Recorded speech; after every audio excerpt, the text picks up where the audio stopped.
आज पावन पवित्र चौथ माता का दिन है। मेरे साथ आप सभी भी बोलिए चौथ माता की जय। ओम श्री गणेशाय नमः। भक्तजनों, आइए श्रवण कर लेते हैं चौथ माता और गणपति गजानन की कथा आरंभ करते हैं। हे चौथ माता, जो भी भक्तजन इस कथा को श्रवण करे, मन कर्म वाणी से पूजा में कथा में कोई भूल चूक हो जाए तो हम सभी आपके बच्चे हैं, हमें क्षमा करें। और साथ ही जो भी भक्तजन इस कथा को सुने, उनके घर में सुख समृद्धि पुत्र पौत्र का वरदान देना और अखंड सौभाग्य रखना। आइए आरंभ करते हैं। चौथ माता की कथा के अनुसार एक नगर में एक बुढ़िया माँ रहती थी। वह अपने बेटे की सलामती के लिए 12 महीने की चौथ का व्रत किया करती थी। हर चौथ को पंसारी की दुकान से थोड़ा सा घी और गुड़ लेकर आकर 4 लड्डू बनाती थी। एक बेटे को देती थी, एक से पूजा करती थी, एक हथकार के लिए निकालती थी और एक चांद उगने पर पूजा करने के बाद खुद खा लिया करती थी। एक बार उसका बेटा ताई से मिलने के लिए गया। ताई जी ने आज जो है चौथ का व्रत रखा था। ताई ने पूछा, माँ तो 12 महीने के चौथ करती है? ताई बोली, हाँ, तेरी माँ तेरी कमाई से तर माल खाने के लिए चौथ माता के रोज व्रत करती है हर महीने के।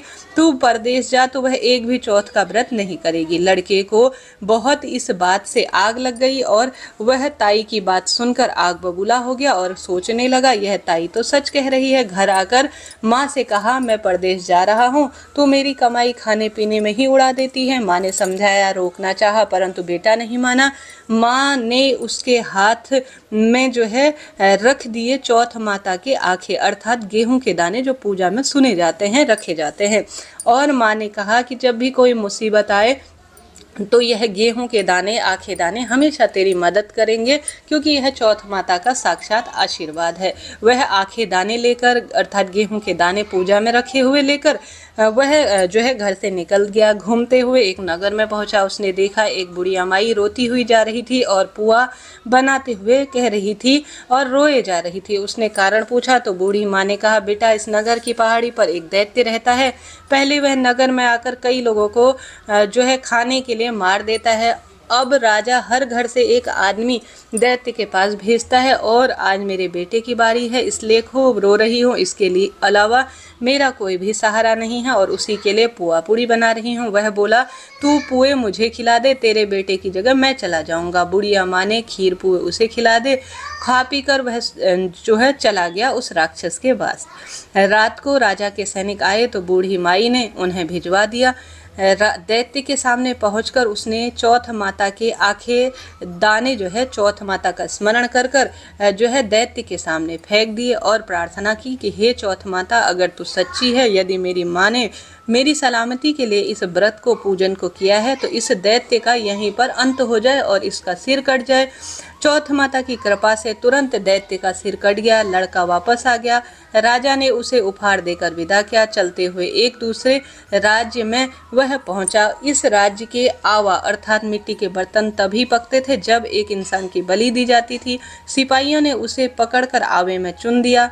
लड़के ने आखे जो है दाने अर्थात गेहूं के चौथ माता के दाने आवे में डाल दिए और कहा, हे चौथ माता, यदि मेरी माँ ने मेरे लिए व्रत किए हैं तो आवा मेरी बलि लिए बिना ही झट से पक जाए। आवा तुरंत पक गया। आवे में से मिट्टी की जगह सोने चांदी के बर्तन निकलने लगे। अंदर से लड़का बोला, बर्तन धीरे धीरे निकालना, नहीं तो मुझे लग जाएगी। राजा ने उसे तुरंत निकलवाया और पूछा कि आवे में से तुम खुद से बच गए। लड़के ने बताया कि उसकी माँ ने चौथ माता का व्रत किया है, व्रत के कारण ही वह बच पाया है। राजा को विश्वास नहीं हुआ। उसने एक चांदी की सुराही मंगवाई और कहा कि सुराही की नली से निकल कर दिखाओ तो तभी मुझे विश्वास होगा। लड़के ने चौथ माता को याद करके कहा, आंखें सुराही में डाले और कहा, मैं भौरा बनूं, सुराही से निकलूं। लड़का भौरा बनकर सुराही से तुरंत चौथ माता की कृपा से निकल गया। राजा ने खुश होकर अपनी राजकुमारी की शादी उसके साथ करवा दी और सभी लोग चौथ माता की व्रत का पूर्ण रूप से वर्णन करते हुए करने लगे व्रत। उसी समय जो है उस लड़के को अपनी माता की याद आ गई। उसने राजा के पास खुद को नगर जाने की इच्छा प्रकट की। राजा ने रथ, घोड़ा, हाथी और खूब सारा दान दहेज देकर उसे राजी खुशी विदा किया। चौथ के दिन वह अपने नगर पहुंचा। वह अकेली उसकी माँ पंसारी के यहाँ आएगी, इसी इंतजार में वह वहीं पर बैठकर सोचने लगा कि आज तो चौथ माता का व्रत है, माँ यहाँ पर जरूर से आएगी। थोड़ी ही देर में लकड़ी टेकती हुई उसकी माँ आती हुई उसे दिख गई। बेटा रोते रोते उसके चरणों में गिर गया, कहा कि माँ मैं तेरा बेटा हूँ, मुझे माफ़ कर दे, मुझसे भारी भूल हुई है। माँ ने उसे गले लगा लिया। लोग चौथ माता के जयकारे लगाने लगे। उसी नगर में सभी लोग चौथ माता का तभी से सुंदर श्रेष्ठ अति उत्तम व्रत करने लगे। हे चौथ माता, जैसे उसकी बुढ़िया माँ और उसकी बेटे की सहायता की और जो है उनकी सब मनोकामना की, उसी तरह से जो भी भक्तजन आज कहानी कह रहे हैं, सुन रहे हैं, व्रत कर रहे हैं, उनकी सब मनोकामना पूर्ण करना। भक्तजनों, इस तरह से यह सर्वश्रेष्ठ आज अति उत्तम चौथ माता की कथा है। अब आइए गणेश जी की भी कथा सुन लेते हैं। बोलिए गणपति गजानन महाराज की जय। गणेश जी की कथा के अनुसार एक बार गणेश जी एक छोटे बालक के रूप में चिमटी में चावल और चमची में दूध लेकर निकले। वो हर किसी को कह रहे थे कि कोई मेरी खीर बना दो, कोई मेरी खीर बना दो। कोई भी उन पर ध्यान नहीं दे रहा था, बल्कि लोग उन पर हंस रहे थे। वह लगातार एक गांव के बाद दूसरे गांव में इसी तरह से पुकारते हुए चक्कर लगाने लगे, परंतु कोई खीर बनाने के लिए तैयार नहीं हुआ। सुबह से लेकर शाम हो गई, गणेश जी लगातार घूम रहे थे। शाम के वक्त एक बुढ़िया अपनी झोपड़ी के बाहर बैठी हुई थी। तभी गणेश जी वहां से पुकारते हुए निकले कि कोई मेरी खीर बना दे, कोई मेरी खीर बना दे। बुढ़िया बहुत हृदय से कोमल थी और हमेशा गणपति गजानन का पूजन किया करती थी। वह स्त्री निरंतर विद्वान स्वरूप में उस घर का पालन पोषण कर रही थी। उसने कहा, बेटा मैं तेरी खीर बना देती हूँ। वह छोटा सा बर्तन चढ़ाने लगी। तब गणेश जी ने कहा कि दादी, मैं छोटा सा बर्तन मत चढ़ाओ, मैं तुम्हारे घर में जो सबसे बड़ा बर्तन है उसे आप आग में रख दो। बुढ़िया ने वही चढ़ा दिया। वह देखती रह गई कि वह थोड़ी से ही चावल उस बड़े बर्तन में रखे और पूरा बर्तन चावल दूध रूप में बन गया। गणेश जी ने कहा, दादी माँ मैं स्नान करके आता हूँ, तुम तब तक खीर बना लो, मैं वापस आकर खीर को खाऊंगा। खीर तैयार हो गई तो बुढ़िया ने पोता पोती को खीर खाने के लिए दे दी और गणेश जी के लिए भी भोग लगाकर चूल्हे में थोड़ी सी खीर डाल दी और कटोरी भरकर बच्चों को खीर खाने को दे दी। अभी भी बुढ़िया जो है जी नहीं आए थे।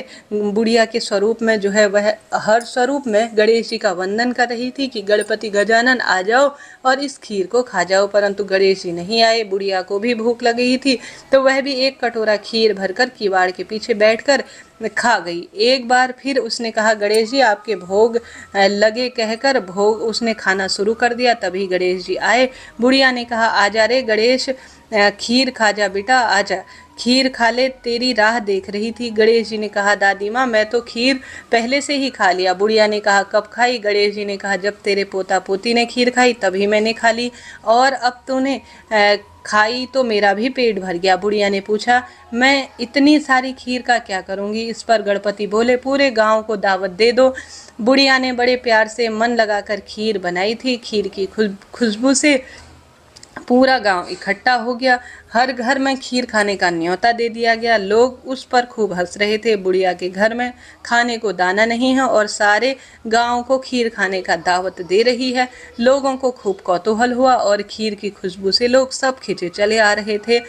सारा गांव बुढ़िया के घर पर एक तरह से इकट्ठा हो गया। बुढ़िया ने पूरी नगरी को जिमा दिया, फिर भी बर्तन पूरा ही भरा हुआ था। राजा को पता लगा तो बुढ़िया को बुलाया और कहा, क्यों री बुढ़िया, ऐसा बर्तन तेरे पास कैसा है जिससे पूरे घर का अन्न धन भंडार भरा हुआ है? बुढ़िया ने कहा, राजा जी आप ले जाओ।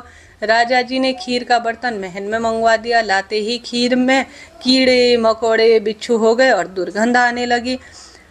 तब जो है वह कहने लगी, यह देखकर राजा बुढ़िया से कहा, बुढ़िया बर्तन वापस ले जा, इस बर्तन का हमारे पास कोई काम नहीं है। बुढ़िया ने कहा, राजा जी आप देते तो पहले ही दे देते, यह बर्तन तो मुझे गणेश जी महाराज की कृपा से प्राप्त हुआ है। बुढ़िया ने सारे बर्तन वापस ले लिए।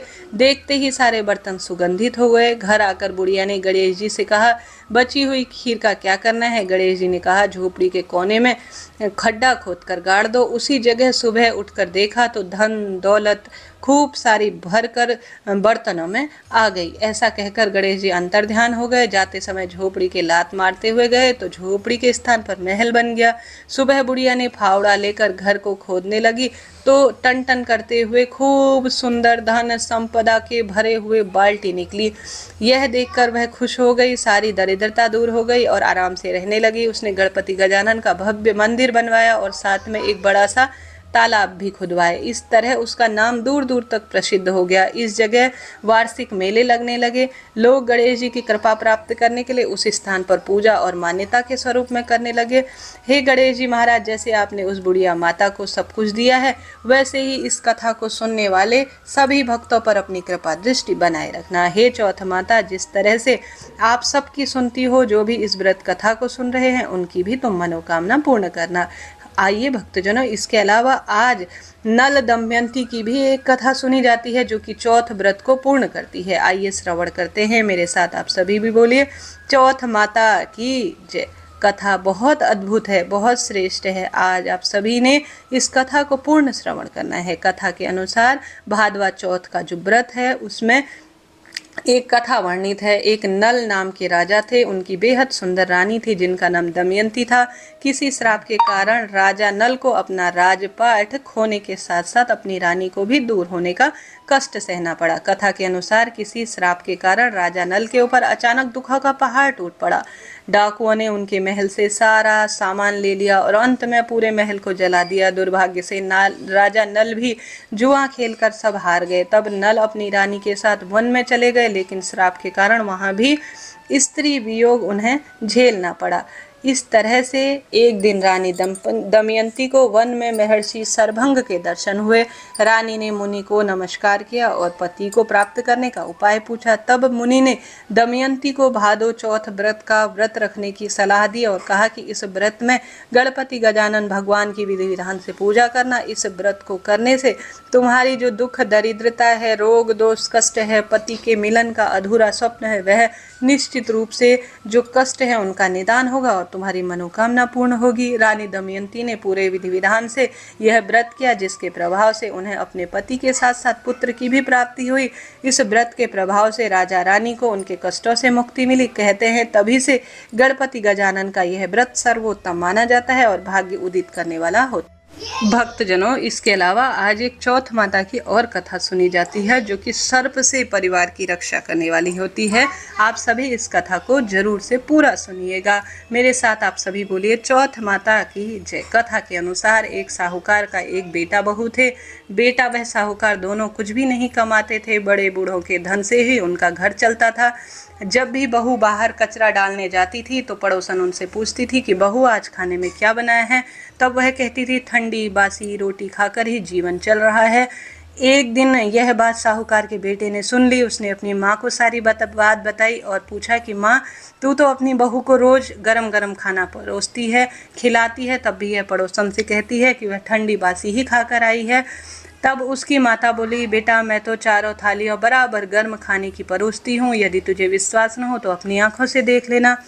तब दूसरे दिन बेटे ने तबीयत खराब होने का बहाना करते हुए देखा जो है, तब उसकी माँ गरम गरम खाना अपनी बहुओं को खिला रही है। बहू नीचे उतरी तो बेटे ने उसका पीछा किया। पड़ोसन के पूछने पर बहू ने बताया तो उसने वापस वही बात दोहरा दी। तब उसका पति उठा और उसने कहा कि अभी अभी तो तू गर्मा गर्म खाना खाकर गई है और तू पड़ोसन से झूठ क्यों बोल रही है? मैं बसी ठंडी खाना खाकर आई हूँ, रोज ऐसा ही बोलती है। तब उसकी विद्वान पत्नी ने कहा कि यह कमाई न तो हमारी है और न ही हमारी कमाई से यह रोटी बनी है, तो मैं कैसे इसे गरम गरम कह दूं?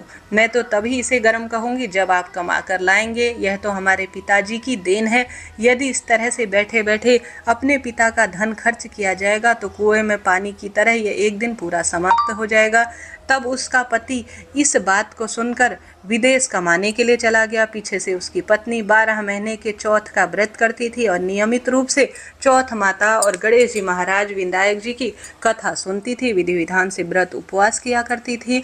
उसका पति हमेशा सुरक्षित रहे, यही वह मांगा करती थी। उसके पति को बाहर अर्थात विदेश गए 12 वर्ष बीत गए थे। चौथ माता और विनायक जी ने सोचा अब इसके पति की जो है पूर्ण रूप से पति पत्नी का मिलन कराना चाहिए। इसके पति को हमें घर बुला लेना चाहिए, नहीं तो यह जो पतिव्रता पत्नी है इसे देखकर सभी व्रत कैसे करेंगे? हमें इस कलयुग में कौन मानेगा, कौन पूजेगा? चौथ माता लड़के के सपने में आकर बोली कि तू घर चला जा, तेरी पत्नी तुझे रोज बहुत याद करती है। अब तो वह बोला कैसे जाऊं, मेरा तो यहाँ पर पूरा कारोबार फैला हुआ है।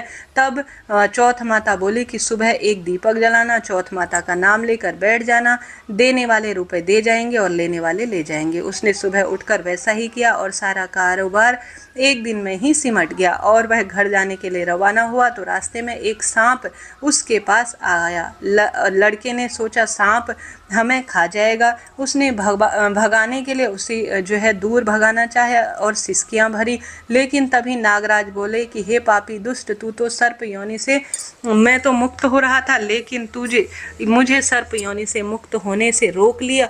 अब मैं अवश्य ही तुझे खा जाऊंगा और जो है तभी मुझे जो है मुक्ति मिलेगी। नागराज तब वह बोला व्यापारी तुम मुझे अवश्य खा लेना, परंतु मैं अपने वचन से बंधा हुआ हूँ। मैं 12 वर्ष से अपने घर मिलने के लिए जा रहा हूँ, कल रात तुम मेरे घर आकर मुझे खा लेना। जब वह पति घर आया तो वह बहुत उदास था। पत्नी के कारण पूछने पर उसने बताया, पूरी बात बताई। पत्नी बहुत चतुर, पतिव्रता और पूर्ण रूप से चौथ माता की भक्तन थी और उसने यह मन में सोच लिया कि अपने पति की तो मैं रक्षा करूंगी। उसने एक सीढ़ी पर दूध का कटोरा रख दिया, दूसरे पर बालू मिट्टी बिछा दी, तीसरे पर फूलमाला बिखेर दी, चौथे पर इत्र छिड़क दिया, 5वीं पर मिठाई रख दी। इस तरह से उसने 7 सीढ़ियों पर कुछ न कुछ खाने को रख दिया और दरवाजा खोलकर वह पलंग पर सो गई।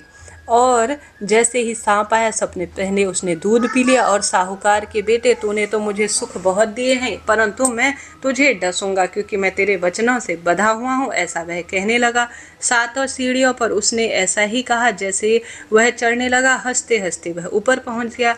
चौथ माता और विनायक जी तभी वहां पर प्रकट हुए। जैसे ही वह जो है उसे डसने लगा, चौथ माता और विनायक जी ढाल और तलवार बन गए और सांप के 4 टुकड़े कर दिया। पूंछ का एक टुकड़ा लकड़ी की जो है जूती में जाकर गिरा और सांप ने सोचा यह जूता अगर यह लड़का पहनेगा तो तभी इसको डस लूंगा। तभी वहाँ बहुत सारी चींटियां आ गई। उन्होंने वह ध्यान करने लगे वह चींटियां कि रोज यह स्त्री हमें शक्कर आटा डालती है, इसलिए इसकी आज रक्षा करनी पड़ेगी। चींटियों ने उस पर हमला कर दिया और उसकी पूंछ को पूली कर दिया। जैसे ही सुबह हुई पूरे कमरे में खून ही खून हुआ था। माँ ने सोचा कि मेरे बेटे बहू को किसने मार दिया, इसलिए वह चिल्लाने लगी।